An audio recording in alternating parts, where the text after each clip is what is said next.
नमस्कार, मैं निशांत बोला, प्रवक्ता जीव विज्ञान, जिला शिक्षा एवं प्रशिक्षण संस्थान फिरोजाबाद से।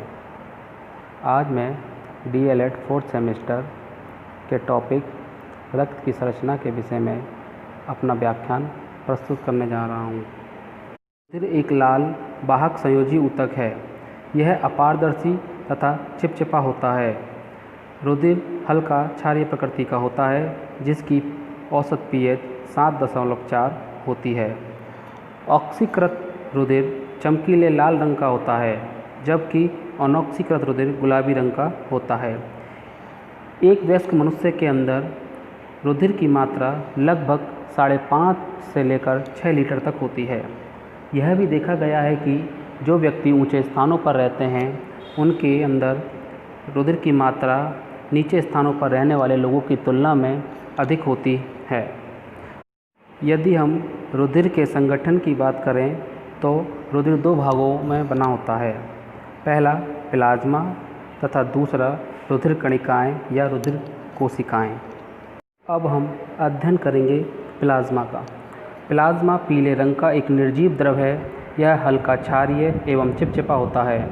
यह रुधिर के संपूर्ण आयतन का लगभग 55 से 60% तक होता है।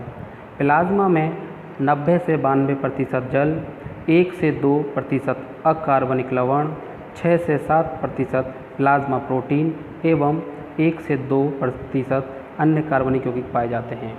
यदि हम प्लाज्मा के कार्यों के विषय में बात करें तो इसका कार्य सरल भोज्य पदार्थों जैसे ग्लूकोज, अमीनो अम्ल आदि का आंत एवं यकृत से शरीर के अन्य भागों में परिवहन करना होता है।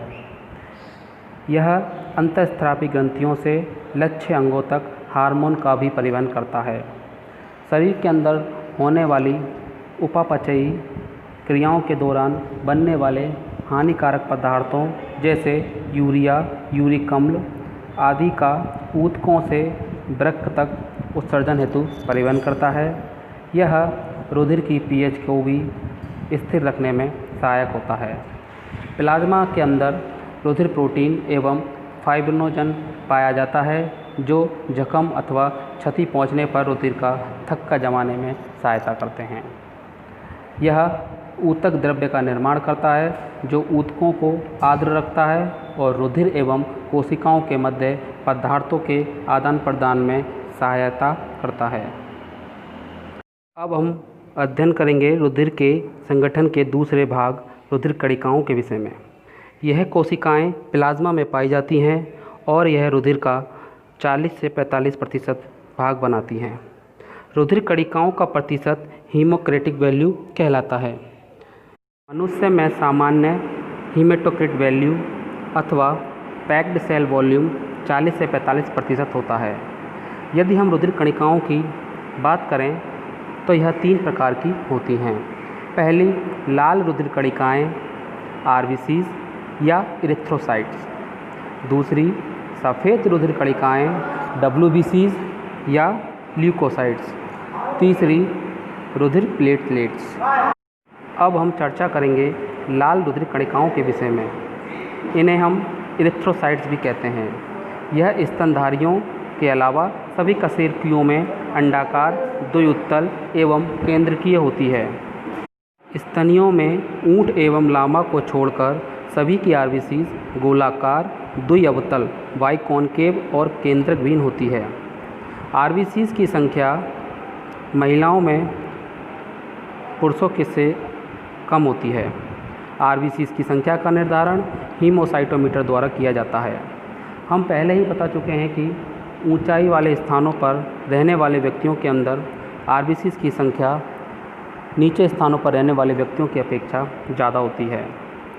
हेमरेज एवं हीमोलाइसिस से RBCs की संख्या घट जाती है, जिसे रक्ताल्पता एनीमिया कहते हैं। RBCs की संख्या में सामान्य स्तर से अधिक वृद्धि पॉलीसाइथीमिया कहलाती है। RBCs का रंग हीमोग्लोबिन के कारण लाल दिखाई पड़ता है। गर्भस्थ शिशु में RBCs का निर्माण यकृत एवं प्लीहा यानी स्प्लीन में होता है, जबकि शिशु के जन्म के उपरांत RBCs का निर्माण मुख्यतः अस्थि मज्जा बोन मेरो में होता है। आरबीसीज के मैच्योर होने के लिए फॉलिक अम्ल एवं विटामिन B1 की आवश्यकता होती है। स्प्लीन को रुधिर बैंक के नाम से भी जाना जाता है। यदि हम आरबीसीज के जीवन काल की बात करें तो आरबीसीज का जीवन काल 120 दिन का होता है। अब हम चर्चा करेंगे सफ़ेद रुधिर कणिकाओं के विषय में, जिन्हें हम वाइट ब्लड सेल्स WBC या ल्यूकोसाइट्स के नाम से भी जानते हैं। यह गोल अथवा अमीबाकार केंद्रक युक्त वर्णकविहीन कोशिकाएं हैं। इनका आकार आरबीसी से बड़ा होता है। WBC की संख्या आरबीसी से कम होती है। रुधिर कैंसर यानी ल्यूकेमिया में WBC की संख्या बढ़ जाती है। यदि हम WBC के भागों की बात करें तो यह पुनः दो भागों में विभाजित होती है, ग्रेनुलोसाइट्स और एग्रेनुलोसाइट्स। ग्रेनुलोसाइट्स फर्दर 3 भागों में विभाजित होती है, न्यूट्रोफिल्स, बेसोफिल्स, एसिडोफिल्स। एग्रेनुलोसाइट्स फर्दर 2 भागों में विभाजित है, मोनोसाइट्स एवं लिम्फोसाइट्स। अब हम चर्चा करेंगे ग्रेनुलोसाइट्स के विषय में। यह कोशिकाएं लाल अस्थि मज्जा में बनती हैं और यह कुल ल्यूकोसाइट का 65% होती है। यह केंद्रक के आकार एवं उनके अणुओं की अभिरंजक क्रियाओं के आधार पर पुनः 3 भागों में विभाजित की गई हैं।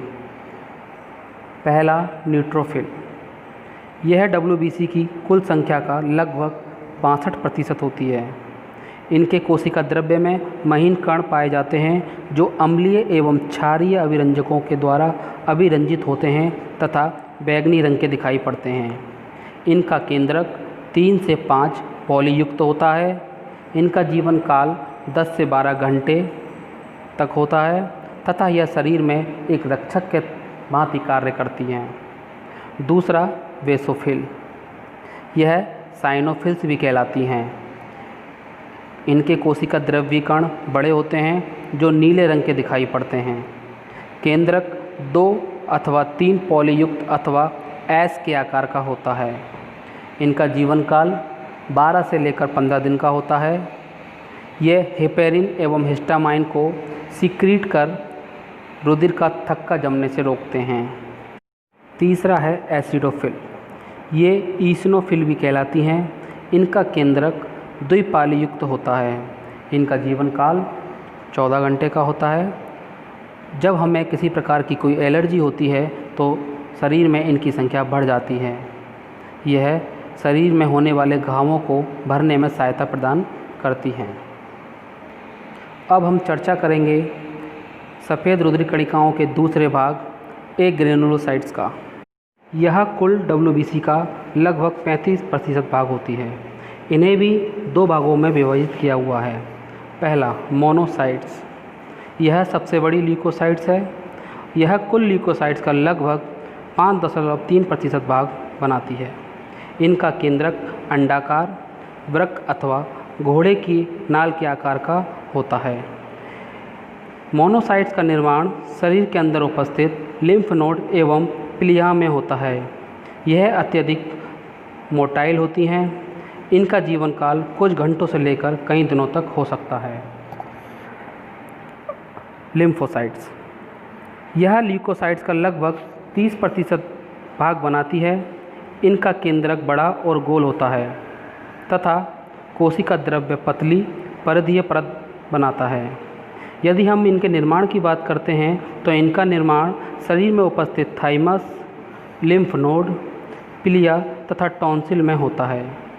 इनका जीवन काल 3 से 4 दिन का होता है और यह शरीर के अंदर प्रतिरक्षियों अर्थात एंटीबॉडी का निर्माण करती हैं और यह एंटीबॉडी हमारे शरीर की प्रतिरक्षा तंत्र में महत्वपूर्ण भूमिका अदा करती है। प्रतिरक्षा तंत्र शरीर का एक ऐसा तंत्र जो शरीर को विभिन्न प्रकार के रोगों से लड़ने में सहायता प्रदान करता है। अब हम चर्चा करेंगे रुधिर कणिकाओं के तीसरे भाग रुधिर प्लेटलेट्स के विषय में। रुधिर प्लेटलेट्स रंगहीन अंडाकार चक्रिक कोशिका द्रव्य भाग है तथा ये अकेंद्रकीय होते हैं। रुधिर प्लेटलेट्स में कमी थ्रोम्बोसाइटोपिनिया कहलाती है। रुधिर प्लेटलेट्स की संख्या में वृद्धि थ्रोम्बोसाइटोसिस कहलाती है। यदि हम इनके जीवन काल की बात करें तो इनका जीवन काल 1 सप्ताह का होता है। रुधिर प्लेटलेट्स की शरीर के अंदर उपयोगिता रुधिर के जमने में यह अपनी महत्वपूर्ण भूमिका अदा करता है, अर्थात चोट लगने पर उस जख्म में लगातार खून ना बहे, उस स्थिति को निपटने के लिए रुधिर प्लेटलेट्स उस जख्म के चारों ओर अपनी एक जाली बनाकर उस स्थान से ब्लड को बहने से रोकता है।